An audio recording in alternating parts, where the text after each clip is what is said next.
Welcome to season 2 of The Fix. Today I'm joined by Mike Segalov, politics editor, news editor of Huck. Yeah, that'll do. That'll do, good. Ash Sarkar of Novara Media. We all know who we all... Heartthrob. Yeah. Serious. On Wednesday, an attack in Westminster killed 5 people and has inevitably dominated the news cycle ever since. As well as sympathy for the victims and their family, we need to think about the potential backlash that will be faced by people who, by the media or others, are associated with the attacker, primarily people of colour and primarily, in this instance, Muslims. I don't want to focus too much on the attack, which has been analysed to death, really, in the media. I want to talk more about the response to it and what that says about Britain at the moment. Obviously, Tommy Robinson was on the scene within a second trying to exploit what was going on. Well, not quite a second, 30 minutes. Katie Hopkins found herself a bigger audience on Fox News. I think it's worth a look. And what I'm tired of hearing on the media everywhere at the moment here is, we will not be cowed by terror.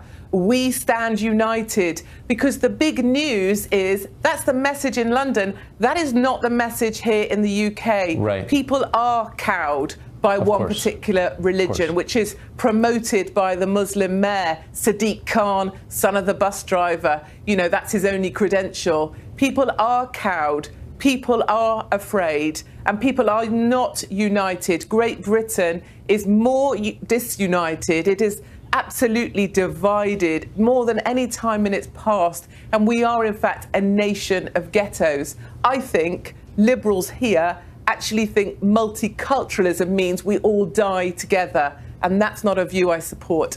I think we can focus sort of as Katie Hopkins' response, which I found like bizarre, to stand there saying how we're cowed, how London is in mourning, and not only didn't reference once any of the people who'd actually died, was there just to kind of puff herself up, but she stood there kind of gleefully basking in it.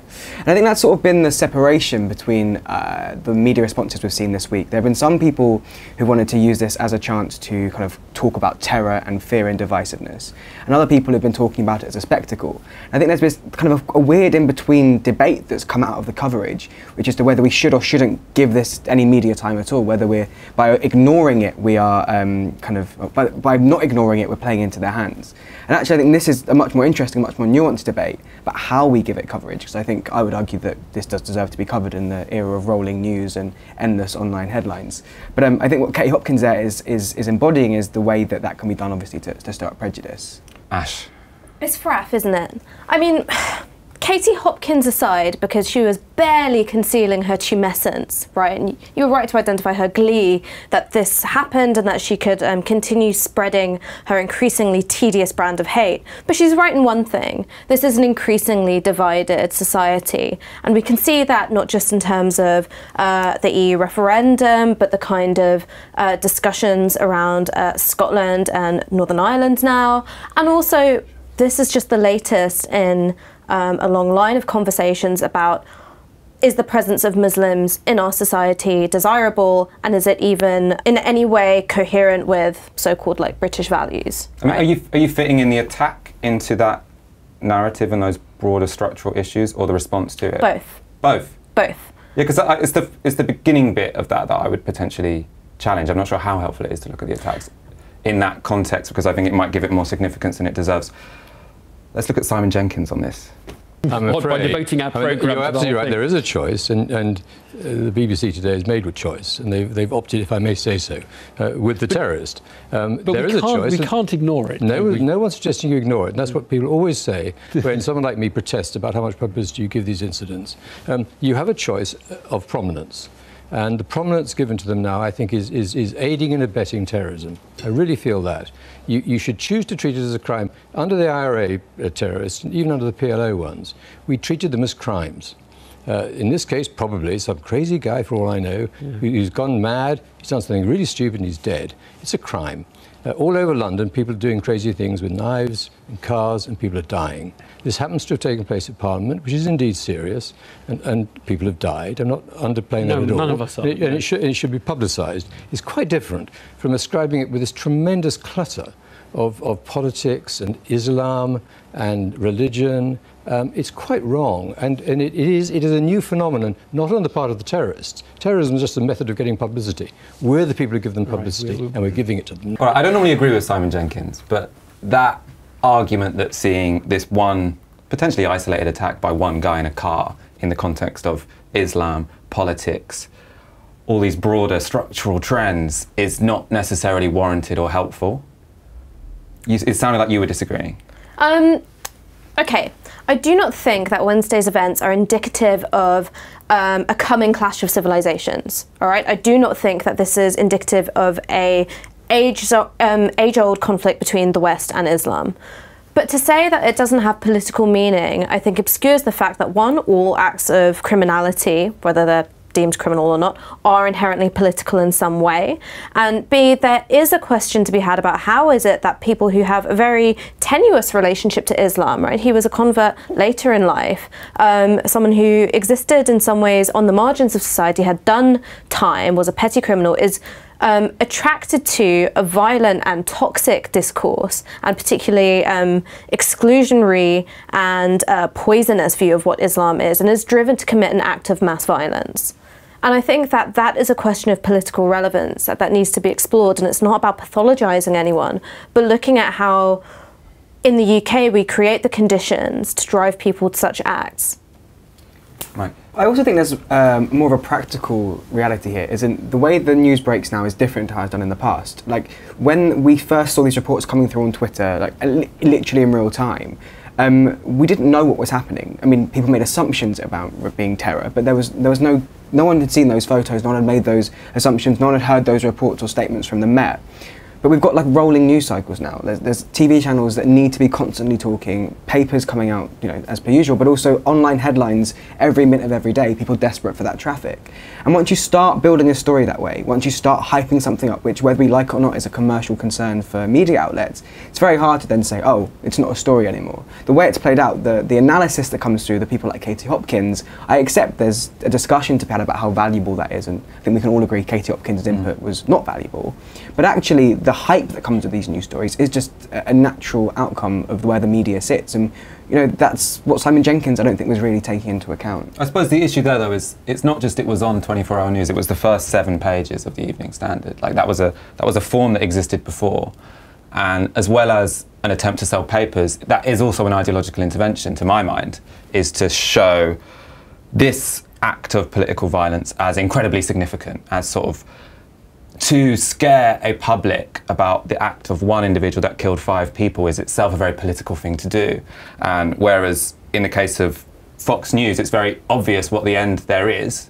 In the case of the BBC or the Evening Standard, it's slightly more subtle what point they're trying to make or what kind of intervention they're trying to make. But to focus on this act, even to say it was an attack on democracy, you know, which was very widespread, that wasn't just a Fox News thing, is kind of ridiculous. I mean, just because the face of institutional racism, by which I mean the institutions of the media or the institutions of the state, is more respectable in the UK than in the US. It's not got the kind of, you know, braggadocio and, you know, red-faced yelling of Fox News. Doesn't mean it's not here, right? The Evening Standard is a very respectable face of this. What I think we need to do is unpick how fears around terrorist other are constructed, and how that actually has, I think, a deeply counterproductive effect, is that it provides a model of greater meaning that those who, I think, like I said, on the margins, in some way nurturing a grudge against the establishment, like a way for them to feed in their own violent fantasies into a greater narrative. Mike, you had a piece of fake news.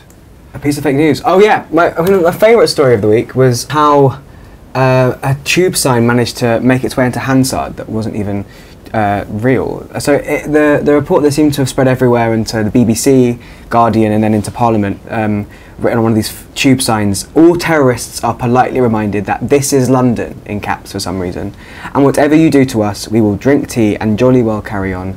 Thank you. Makes you proud, doesn't it? So proud. God save the Queen. You feeling fuzzy, Ash?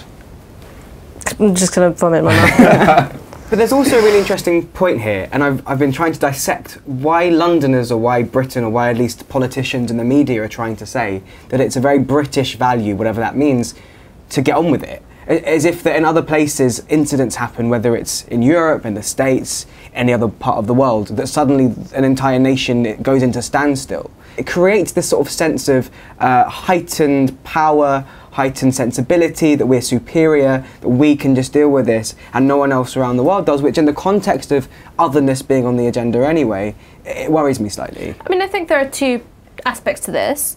I think one is the images that we see of suffering, particularly in the Middle East, you know, the traditional images of women wailing at funerals, it's disorderly, we don't understand what they're saying, it's difficult to look at, it's noisy. And it's almost like being overwhelmed with image and noise, so you don't look at why this is. So you don't look at, like, this is the funeral because dozens of children were killed in a drone strike, for instance. So it's a way of obscuring rather than highlighting violence. And then the other thing is imploring us all to pull together and get behind a state narrative of Britishness, is actually saying, well, let's continue reproducing the violence of the everyday. Whereas actually, it is precisely disrupting the violence of the everyday that is the project of those who are genuinely interested in emancipation, living in dignity, safety, and happiness. To move us on from terrorism, Kendrick Lamar dropped a new tune. So, I woke up this morning consumed by existential dread and political despair, as per usual, and His Royal Highness Kendrick Lamar has blessed us with a new single in anticipation of an album that's going to drop on April the 7th. So this is called The Heart Part 4, and it just absolutely bodies every single rapper who, between To Pimp a Butterfly and now, has had the temerity to put Kendrick's name in their mouths. All right, we're going to play however many seconds we're allowed to play on copyright laws. Kendrick Lamar. To stiffness, the whole world gone mad. Bodies is adding up. Markets about to crash. Niggas is fake rich, bitches is fake bad. Blacks that act white, whites that do the dab. Donald Trump is a chump. Know how we feel, punk. Tell them that God coming. And Russia need a replay button. Y'all up to something. Electoral votes look like memorial votes. But America's truth ain't ignoring the votes. I think the most striking contrast here is Drake dropping More Life, the kind of playlist, mixtapey thing, and Kendrick dropping The Heart Part 4, is that it really implicitly critiques Drake's model of producing work, right? So OVO Camp basically have a sweatshop of like beat makers and songwriters who they treat appalling, Mackinnon being one of them, and it just sort of churns out a kind of, I guess, like globalized everywhere sound, and it's then kind of funneled through Drake, whereas Kendrick, you know exactly where he's from, you know exactly where he's drawing his inspirations from. Buy that? You buy that? Yeah, when are we going to talk about the Steps reunion? Ooh, I saw that on Twitter actually, but I didn't understand what it was. Are they number one? No, they're just back. They were, I think Someone say they were number one. It was sort of Over meant to be Ed a Sheeran. joke, and now we're actually talking about it. I mean, we can play a bit of that. We'll look it up in the, we'll look it up 6 seconds later. of that as well? No, it's Awakening. You're going out, you're watching your football team. You got these lads earning 150, 300,000 pounds. Which is not their fault. No, it's not their fault. But then you work all week. You work your nuts off. You're going round in your van and you're doing every job you can possibly do. Your hands hurt, your feet hurt, you got a bad back because you've been lugging toilets round. And then they want 50, 60, 70 pounds to go and watch these lads play. Arsenal, 2,000 pounds they want for a season ticket off these people who don't earn nowhere near as much. It's a very good Why point, Phil. not? I agree with that. Why not say to these players, right, you get 300 grand a week, you do. You know, this lad in the crowd here, he's driving a van all week. He's a plumber.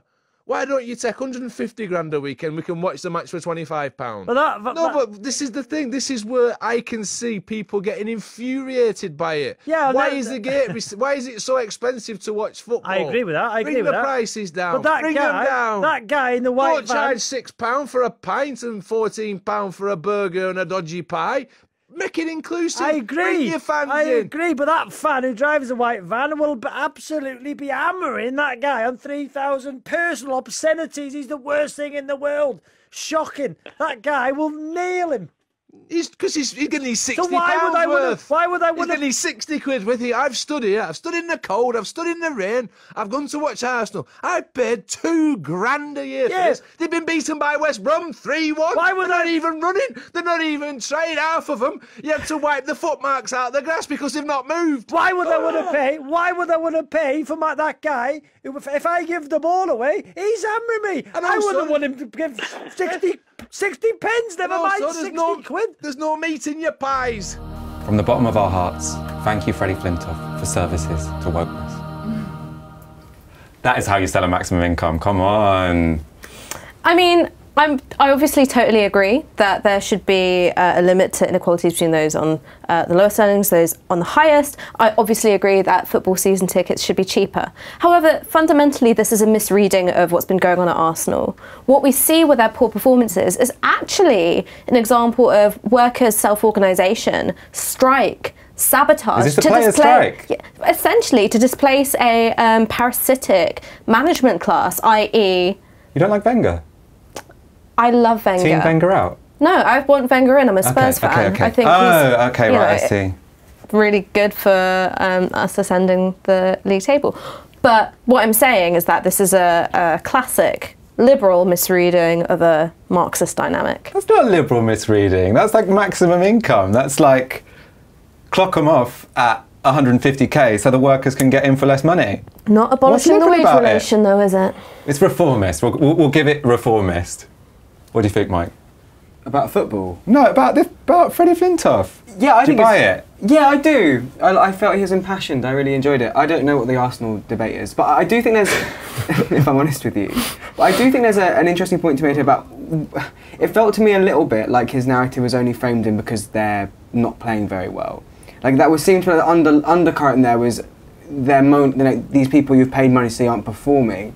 And I don't know if it didn't seem to be like abolishing kind of the wage gap. All I'm saying is I want a Labour leadership that sounds like that on TV. Because Corbyn brought up maximum income at the beginning of this year, but it didn't sound like Freddie Flintoff. And what I would give for Corbyn to be a bit more like Freddie Flintoff. What? Bit younger, bit younger. Hot. Oh, can I say hot? Is that effective? I can say hot. Yeah, I mean Freddie Flintoff. Hot. Why couldn't you say hot? I thought all cricketers were posh, but like he's sick, no, banging. No, not all cricketers are posh. Whopper of the week.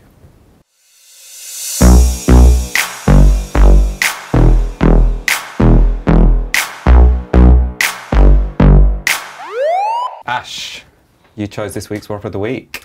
This week's Whopper of the Week is Eric Kaufmann and also Policy Exchange. So Eric Kaufmann is a professor of politics at Birkbeck and has come out with this report that says racial interest is not racism. And basically what he says is this: the challenge here is to distinguish between white racism and white identity politics. The latter may be clannish and insular, but it is not the same as irrational hatred, fear or contempt for another group, the normal definition of racism. Majority rights are uncharted territory for liberal democracies, and it's not always clear what distinguishes legitimate group interest from racism. The liberal reflex to tar legitimate majority grievances with the brush of racism risks deepening Western society's cultural divides. Now, the reason why he's a whopper is tenfold. We don't have time to go into it all now. But one is that he fundamentally misunderstands the function of race and how it's distinct from racism, because really it's not. Difference is not the paradigm for race, rather racism is the paradigm for race. We do not have an understanding of race separate from oppressive power dynamics. So that's number one. The second thing is having a narrower view of what anti-racism is basically a rejection of all a normal definition, is a rejection of the excellent work done by critical race theorists to identify how racism is reproduced through institutions. It's saying, look, as long as no one's yelling at you on the street, it's fine for someone to articulate the desire that you don't have healthcare based on your immigration status, or that you don't belong in society because of your cultural practices or your religious affiliation. So that's why he's a whopper. I hadn't heard of this guy, I have to admit, but I looked up this sentence, which is just, well, I looked at the report. The racism racial self-interest distinction matters, while white conservatives whose immigration stance is influenced by a desire to slow decline in their group's share of the population rather than due to an irrational fear of outgroups, feel accused of racism. This breeds resentment. So I mean, the fact that we've... irrational fear. But also irrational fear of your group. So it's seeing your group as something to be defended as ultimately rational. So it's just, I just want white people to be the majority. And that's Come on, rational. that's chilled. That's but rational. articulating within demographic concerns, we have a word for this. It's called eugenics. Yes, I agree. Right? And the kind of isolating of demographic concerns from, you know, a more nuanced historical understanding which frames it within the crucible of demographic anxieties and racism, like from the 19th century, I think is deeply irresponsible. And he's a professor, so he's clearly not stupid, he's just disingenuous. You know what isn't racist? Tetris. Okay, you've chosen Tetris. Winner takes all. So it's a very, simple, clean, classic game.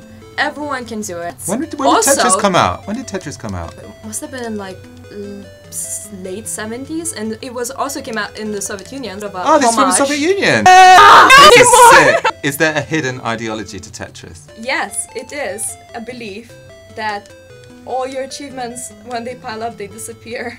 Really? I really like that. I just did a really good move. Oh no! Come on, ask me a question. You can play that game. Opinion. Oh no! Yes, Another significant thing that's happened in the last 2 weeks is Scottish independence is back on the agenda. We were going to have Kat Boyd on the show from the Radical Independence campaign. Unfortunately, she's come down with the lurgy. Her words, not mine. Luckily, we have our resident expert, James Butler, in the building. You have 2 reasons to speak on this. 1, a fabulous article in Huck magazine. 2, a podcast today, which I haven't heard yet. Yes. Well, but tell me all about it. How did it go? What's going on with the union, James? Well, the podcast today, which everyone should listen to, we had Pat Kane, who's the co-convener of the Scottish Independence Convention, and Dawn Foster, who's journalism, I'm sure everyone knows. What's going on with the union? Well, today, well, not today anymore. The vote has been delayed until Monday. It's going to be a vote in the Scottish Parliament on Section 30, which gives Nicola Sturgeon a mandate to go and negotiate a referendum, a constitutional referendum, with Westminster, with Theresa May, who has officially the power to trigger a referendum on Scotland's status. So this move has come as a consequence, really, of the Brexit vote. As everyone knows, Scotland voted far in excess of England to vote. I think all local areas in Scotland voted to remain. This has more or less triggered a provision that Nicola Sturgeon put in place in her manifesto to say if the status of international relations in Britain changes, i.e. if Brexit happens, she reserves the right to trigger another referendum. So it looks like in about 2 years' time, and because Sturgeon says she wants to know when the plan for Brexit is in place, that's when she wants to hold another referendum, and she's going to seek power from May to do that. And the issue is timing, right? So Sturgeon has kind of a uncontroversial mandate to do this thing. She said there won't be another referendum unless our material conditions change, e.g. leaving the EU. The Remain campaign also says if you vote to leave the EU, we'll probably have another Scottish referendum. Everyone's on the cards as saying the EU does genuinely change this. And timing, May said you can have one, but you can only have one after we've left the EU. Yeah. So it's like you're going to sink with our ship, and then if you want, you can reassess. Yes, although, I mean, it's hard to know really what will work out in the negotiations. I mean, to be honest, I don't think it matters that much one way or another, but it's going to impact seriously the UK's negotiating strategy during Brexit anyway, because people are going to say, well, you know, what country are you negotiating on behalf of? So that's one interesting component to it. There are many others.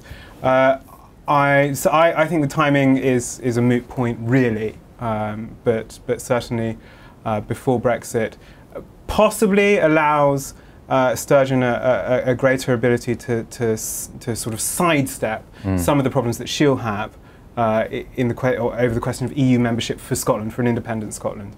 So she could make the argument in that case that that she's negotiating as a country that's already part of the EU. Now, what she doesn't want to do is leave the EU and then have to be in negotiations to join it Which again. is what May wants her to do. Yes. Because otherwise she thinks it will undermine our negotiating position, or the whole process, or her career as Prime Minister. All of those things. Can you imagine a situation like we had in Catalonia, where you have a regional government calling a referendum which isn't actually recognised by the state, which is what happened in Catalonia? Yeah, it's certainly possible. It's certainly possible. Because that's a big vote winner for independence, right? Yes, yeah, if she absolutely. can do the whole grievance, we're being kept here against our own will. Yeah, that's why it would be stupid for Theresa May to do it. That doesn't mean she won't. She's an extremely stubborn politician. But my suspicion is that they will reach an agreement. But if Theresa May gave Sturgeon that kind of grievance, it would strengthen Sturgeon's hand. Referendum before 2020, who's going to win? Well, the polls at the moment show not much movement in terms of Scottish independence. There's still, I think, the yes is at 47% on average between the 6 polls conducted since the announcement of the forthcoming referendum. There are 2 years to change that. If Brexit goes very, very badly, which it probably will. Lefties in Britain, lefties in Scotland, lefties in England, lefties in Wales, Northern Ireland. all the nations of the United Kingdom. Who are we supporting here? Do we want? I was going to say Skexit. Why don't we have a portmanteau yet? Do we have a portmanteau? No, we don't have a portmanteau because Sexit is a problem, Skexit sounds horrible, Skoxit sounds weird. Yeah. Maybe it can't happen. Anyway, what are we backing?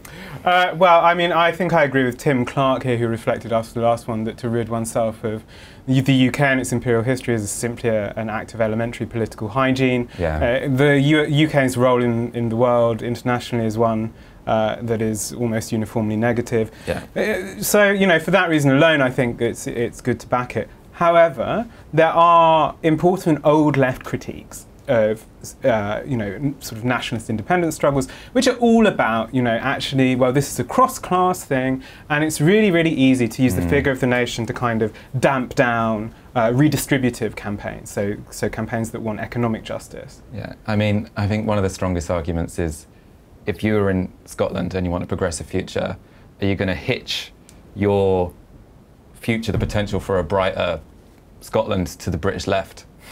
English left, I wouldn't. Yeah, no, I wouldn't either. Why tether yourself to a dying animal? Yeah, we're going to bring in the gang. What do you think? Sink this England. Yeah. Even rats flee a sinking ship, lads. So I'm up for Ireland reunification. I'm up for Scotland leaving. Sink this England. And you know why? Not because I think that it's in any way constructive or productive, or I think it avoids the pitfalls of nationalism. I'm in it for vengeance. I'm kind of bored of Scotland. I'm interested in Northern Ireland. I was out there during the elections a few weeks ago, and obviously Sinn Féin have returned a much higher proportion of the vote than they had done just a year ago. And Martin McGuinness's death in the last week has shown us once again that these wounds are still extremely raw. And I sort of feel like we're avoiding this bigger question of what's going to happen on that border. Well, excitingly, it's addressed in the podcast that I've just recorded. But a couple of things. One of the things that's really important, actually, is the question of England. So if Scotland leaves, this means that there has to be a question about an English Parliament and what happens for Wales as well. Wales will be, you know, as it has been, frankly, ever more the junior partner that has almost no say. But what I will say is that you know, a border poll is still extremely unlikely, just because the power ultimately lies with the Secretary of State, James Brockenshire, who is explicitly pro-unionist. It's the first time that the Northern Ireland Secretary has been as pro-unionist as he is. But it's a really important question, and it's one, you know, that historically the English left has been incredibly bad on. The English left treats Ireland, the whole island of Ireland, as if it doesn't exist, and as if, you know, England's history there is simply immaterial. I think the biggest argument for me for Scottish independence, obviously I think it's up to Scottish people if they leave or not, but as someone who's not Scottish, is the idea that our constitutional makeup is shit. Yeah. It's sort of institutionally set in London. It's institutionally squeezes out any voices outside of the Labour Party or outside of the Conservative Party, which is why the left are so shit at leadership when they finally get there, because they've been locked out for decades. So I think anything that shakes that up is probably going to be fairly positive. Yeah, I mean, solve the constitutional constipation. Yeah, and that's one for a banner. And it doesn't have, I mean, you could have said the same thing about the EU, but that had the overwhelming thing that it was tied up with racism, which, you know, the Scottish independence isn't really, so like, yeah, go for it. The fundamental question, favourite video game. Ash, starting with you. Instagram chirpsing. Good answer. Stegalov? Roller Coaster Tycoon. Oh, really?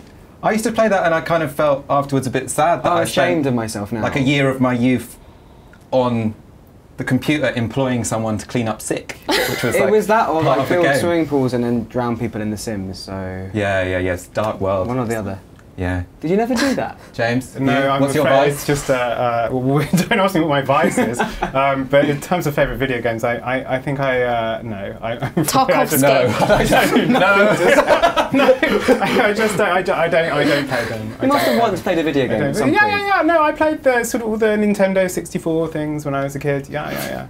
The Nintendo 64 thing. No joy taken. What is a Nintendo 64, James? All right, I mean, I'm not your grandfather. The Mario Kart, there you go. Yes, Mario Kart. I love that game. That was going to be mine. We're so alike, we've got so much in common. What is yours going to be? I don't know, I was thinking Mario Kart, Crash Bandicoot or Rayman. But I mean, none of them have that much affection in my in my heart. Lemmings. Lemmings was sick. Lemmings, that's a nice one, Lemmings yeah. was sick. Dark. Anyway, okay, thanks everyone for joining us. Thank you for watching us. This was The Fix. Catch us in 2 weeks for your next update of Radical Left, Hope and Fear. Ciao.